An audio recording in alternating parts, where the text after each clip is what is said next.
بسم الله الرحمن الرحیم الحمد للہ والصلاة والسلام علی رسول اللہ وعلی آلہ واصحابہ اجمعین اما بعد۔ ناظرین کرام السلام علیکم ورحمۃ اللہ وبرکاتہ۔ اصحاب رسول اللہ صلی اللہ علیہ وسلم کے عنوان سے اس پروگرام کے ہمراہ ہم آپ کی خدمت میں حاضر ہیں، اور اس سے قبل گزشتہ ملاقات کے موقع پر ہم تذکرہ کر رہے تھے رسول اللہ صلی اللہ علیہ وسلم کے بہت ہی جلیل القدر صحابی یعنی ابو ہریرہ رضی اللہ عنہ کے بارے میں، اور اس حوالے سے ہماری گفتگو اس سے قبل یہاں تک پہنچی تھی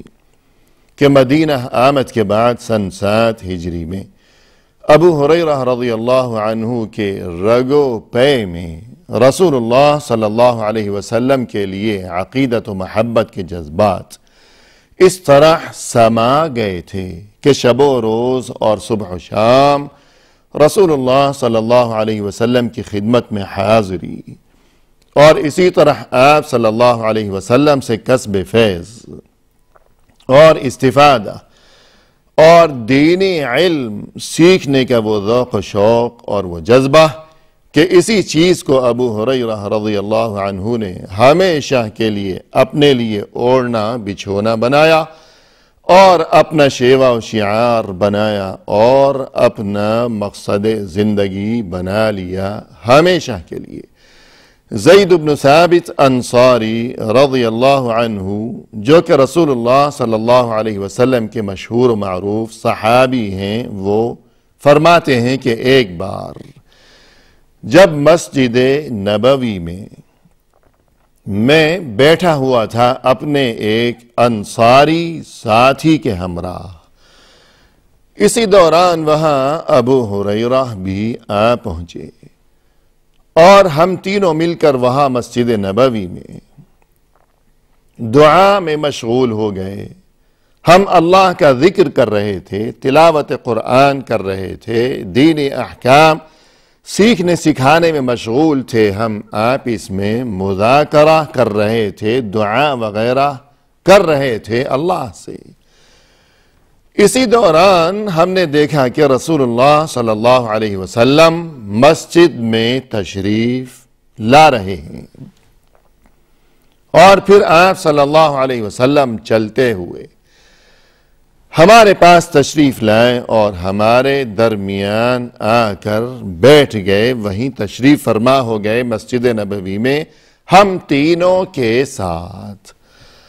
اور تب ہم تینوں ادب و احترام کی وجہ سے خاموش ہو گئے کہ رسول اللہ صلی اللہ علیہ وسلم تشریف لائے ہیں، لہذا ادب کی وجہ سے ہم خاموش ہو گئے کہ شاید اب رسول اللہ صلی اللہ علیہ وسلم کچھ ارشاد فرمائیں گے، وعظ و نصیحت کا سلسلہ ہوگا، یہ بات سوچ کر ہم خاموش ہو گئے، چپ ہو گئے۔ لیکن رسول اللہ صلی اللہ علیہ وسلم نے تب ہمیں مخاطب کرتے ہوئے ارشاد فرمایا کہ عودوا الی ما کنتم فیہ، یعنی تمہارا وہی دعا و مناجات کا سلسلہ، ذکر و اذکار کا سلسلہ جس کام میں تم مشغول تھے، اپنا وہ کام جاری رکھو۔ زید بن ثابت فرماتے ہیں کہ رسول اللہ صلی اللہ علیہ وسلم کی زبانی یہ حکم سننے کے بعد ہم نے اپنا پرانا وہی سلسلہ شروع کر دیا کہ دعا و مناجات کا سلسلہ۔ کہتے ہیں زید بن ثابت کہ پہلے میں نے اللہ سے بہت کچھ دعا کی، بہت کچھ مانگا اپنے لیے، اور میری دعا پر رسول اللہ صلی اللہ علیہ وسلم آمین آمین کہتے رہے اپنی مبارک زبان سے، اور جب میں خاموش ہو گیا، دعا مانگ چکا، تو میرے جو انصاری ساتھی تھے انہوں نے دعا مانگنے کا سلسلہ شروع کیا، اللہ سے دعا و مناجات، اور ان کی ہر دعا پر رسول اللہ صلی اللہ علیہ وسلم اپنی زبان مبارک سے فرماتے رہے کہ آمین۔ اور پھر اس کے بعد ابو ہریرہ نے دعا کا آغاز کیا اور یہ الفاظ کہے اپنی زبان سے، اللہم انی اسألک ما سألک صاحبایا، اے اللہ ہر وہ چیز کہ جس کا تجھ سے سوال کیا ہے مجھ سے قبل میرے ان دونوں ساتھیوں نے، اے اللہ تجھ سے میرے ان دونوں ساتھیوں نے ابھی مجھ سے پہلے جو کچھ بھی مانگا ہے وہی سب کچھ یا اللہ میں بھی تجھ سے اپنے لیے مانگتا ہوں۔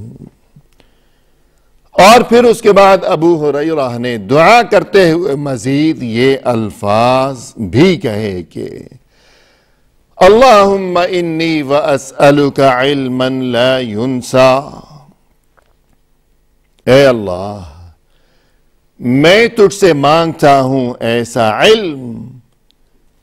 کہ جسے میں کبھی بھی فراموش نہ کروں، یعنی یا اللہ تو مجھے ایسا علم عطا فرما جو کہ میری یادداشت سے کبھی بھی مٹ نہ سکے، کہ وہ علم بھی مجھے نصیب ہو جائے اور پھر مرتے دم تک ہمیشہ کے لیے میری آخری سانس تک وہ علم میرے دل میں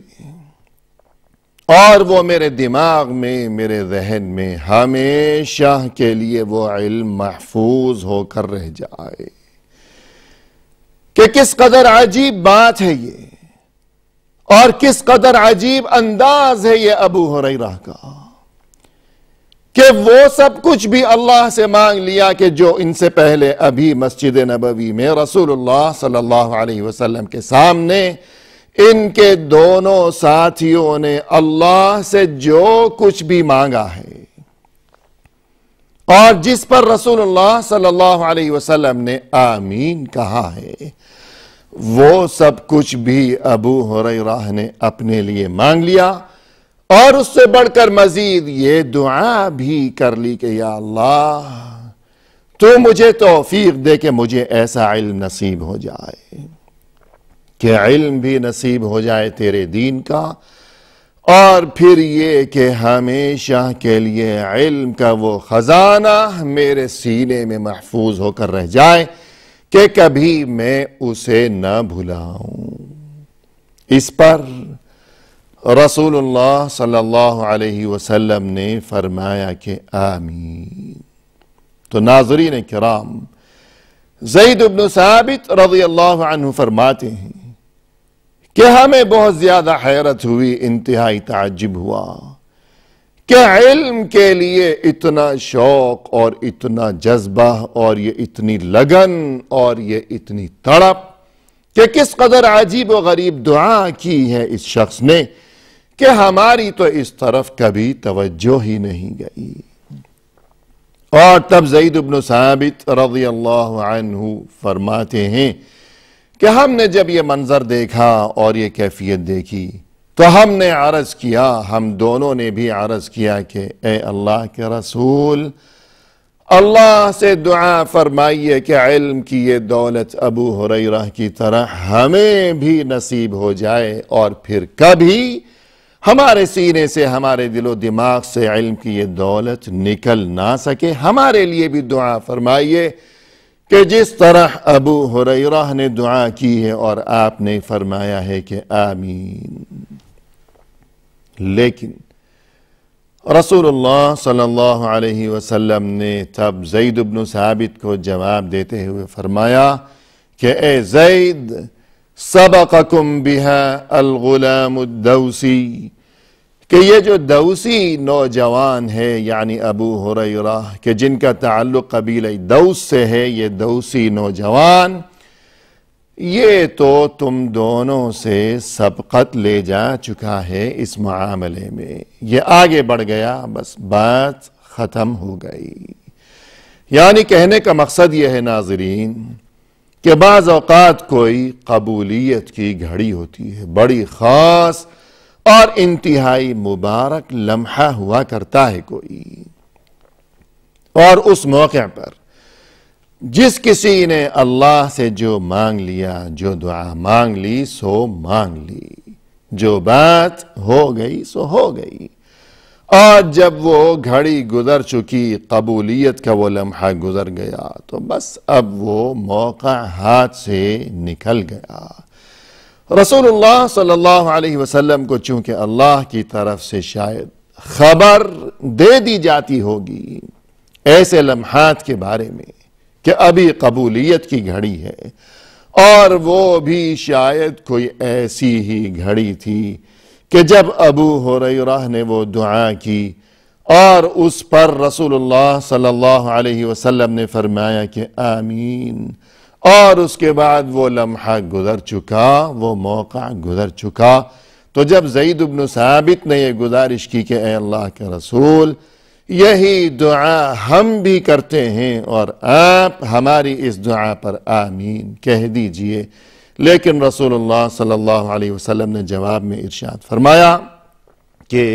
وہ جو لمحہ تھا بس وہ گزر چکا، اور یہ دوسی نوجوان یہ تم دونوں سے آگے بڑھ گیا، اب وہ موقع جاتا رہا، ہاتھ سے نکل گیا ہے وہ موقع۔ تو کہنے کا مقصد یہ ہے کہ زید بن ثابت رضی اللہ عنہ جیسا بلند پایا یہ شخص اور انتہائی جلیل القدر اور عظیم المرتبت یہ صحابی ابو ہریرہ کے بارے میں جب گواہی دے رہے ہیں اور یہ واقعہ بیان فرما رہے ہیں، تو اس سے یقیناً اس جذبے کو سمجھا جا سکتا ہے جو کہ ابو ہریرہ کے دل میں موجزن تھا رسول اللہ صلی اللہ علیہ وسلم سے دین کا علم سیکھنے کے معاملے میں۔ اور پھر یہ کہ ناظرین کرام، یہ جذبہ اور یہ شوق اور یہ ذوق دین سیکھنے کے معاملے میں ابو ہریرہ کے دل میں یہ جو ایک جذبہ تھا، یہ محض اپنی ذات تک محدود نہیں تھا، بلکہ اس سے بھی بڑھ کر یہ کہ ابو ہریرہ ہمیشہ اس کوشش میں رہتے تھے اور اس لگن میں رہتے تھے اور موقع کی تلاش میں رہا کرتے تھے کہ کاش باقی سبھی لوگ بھی اسی طرح کہ جس طرح ابو ہریرہ کے دل میں یہ جذبہ ہے اور یہ شوق ہے، کاش یہی شوق باقی سبھی کے دل میں بھی پیدا ہو جائے۔ یہ جذبہ اور یہ کوشش رہا کرتی تھی کہ ابو ہریرہ کے دل میں کہ علم کی یہ دولت کاش سبھی لوگ، سبھی مسلمان، ہر مسلمان اسی طرح علم کی دولت سے مالا مال ہو جائے، اور اسی طرح اس کے دل میں بھی یہ شوق اور یہ جذبہ پیدا ہو جائے علم حاصل کرنے کے بارے میں۔ چنانچہ ایک بار ایسا ہوا کہ ابو ہریرہ مدینہ کے بازار میں چلے جا رہے تھے اور دیکھا کہ ہر طرف لوگوں کی کیفیت یہ ہے کہ یہ تجارتی معاملات اور لوگوں کے یہ کاروبار اور خرید و فروخت کا یہ سلسلہ بڑے عروج پر ہے، بڑی تجارتی سرگرمیاں ہیں، بولیاں لگ رہی ہیں۔ یعنی رسول اللہ صلی اللہ علیہ وسلم کے بعد کسی زمانے میں بہت بعد میں ایک مرتبہ یہ واقعہ پیش آیا، رسول صلی اللہ علیہ وسلم کے دور کا یہ واقعہ نہیں ہے۔ بعد میں ایک بار ابو ہریرہ جب کسی کام سے مدینہ میں بازار سے گزر رہے تھے تو یہ منظر دیکھا کہ لوگوں کے یہ معاملات، یہ کاروبار، یہ تجارتی سرگرمیاں، خرید و فروخت بڑے زوروں پر چل رہی ہے۔ جب یہ منظر دیکھا اور لوگوں کا یہ انشغال و انہماک، یہ دلچسپیاں، یہ سرگرمیاں تجارت کے معاملے میں، ابو ہریرہ کو افسوس ہوا اور دل پر ایک چوٹ سی لگی، اور دل میں یہ آرزو کروٹ لینے لگی کہ کاش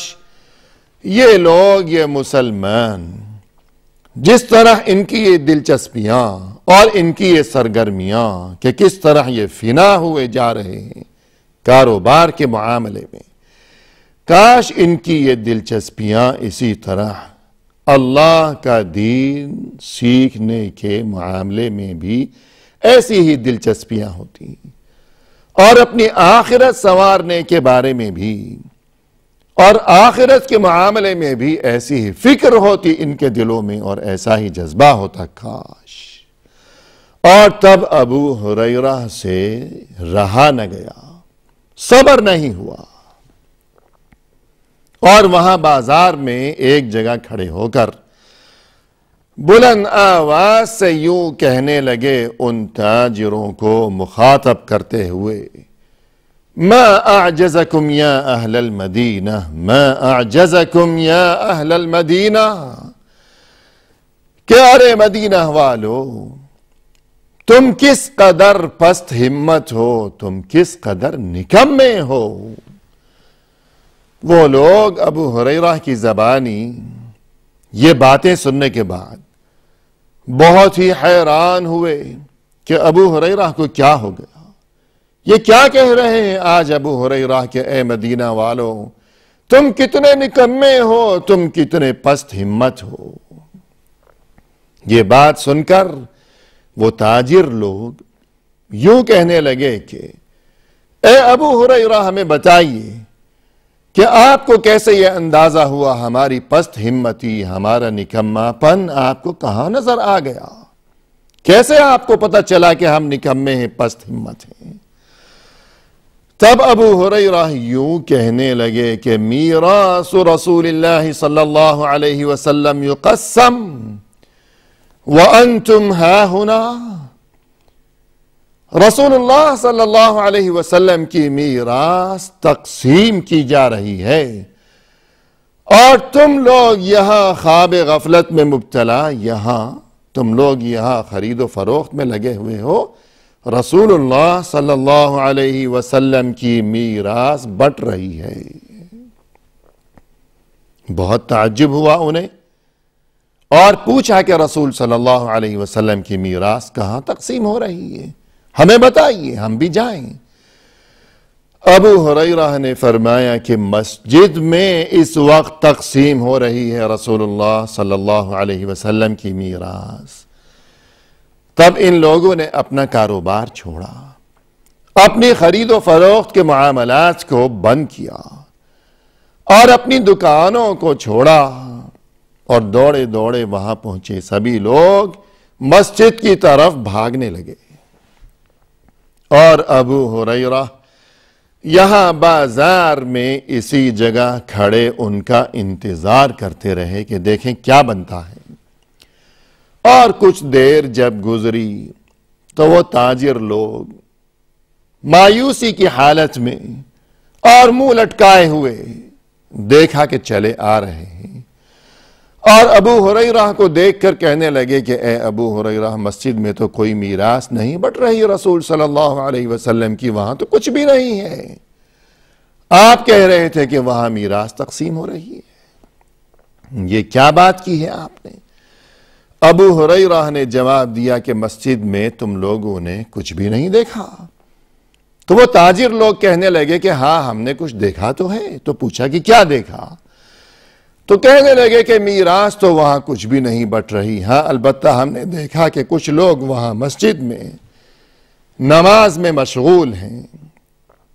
اور کچھ لوگوں کو دیکھا کہ وہ قرآن کریم کی تلاوت میں مشغول ہیں اور کچھ لوگ اللہ کے ذکر میں مشغول ہیں اور کچھ لوگ حلال و حرام کے احکام و مسائل اور شریعت کا علم سیکھنے میں مشغول ہیں۔ اس پر ابو ہریرہ نے فرمایا کہ ذالک میراث رسول اللہ صلی اللہ علیہ وسلم، یعنی ارے لوگو، رسول اللہ صلی اللہ علیہ وسلم کی میراث تو یہی چیز ہے کہ اللہ کا ذکر، اللہ کی یاد، اللہ کی عبادت اور اللہ کے دین کا علم سیکھنا، حلال و حرام کے احکام کو جاننا، اللہ کے رسول صلی اللہ علیہ وسلم کہ یہی تو میراث ہے کہ جس سے تم غفلت کا شکار ہو اور اپنی اس دنیا داری میں مگن ہو۔ ناظرین کرام، آج کی اس ملاقات میں ہم اسی پر اکتفا کرتے ہیں۔ آئندہ ملاقات کے موقع پر انشاءاللہ اس سلسلے گفتگو کو مزید آگے بڑھایا جائے گا۔ وآخر دعوانا ان الحمد للہ رب العالمین۔